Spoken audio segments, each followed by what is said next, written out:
கர்த்தர் உங்களை அபிஷேகித்து அழைப்பை கொடுத்த உடனே உங்கள் மேல் தேவனுடைய அபிஷேகம் வந்து தங்கும். அந்த பயம் ஒரு ஸ்பிரிச்சுவல் அத்தாரிட்டியை உண்டாக்கும். அந்த ஸ்பிரிச்சுவல் அத்தாரிட்டி அடுத்தவர்களுக்கு ஒரு ஆவிக்குரிய பயத்தை உண்டாக்கும். அது வரணும் உங்க மேல.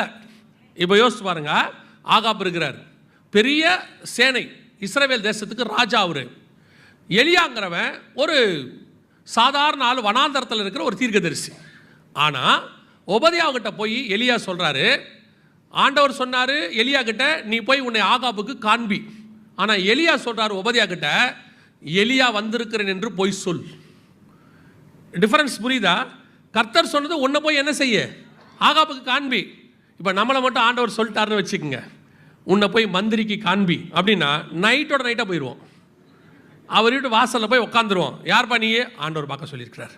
ஐயா ஒரு தடவை பார்த்துட்டு போயிட்டா நல்லாயிருக்கும்.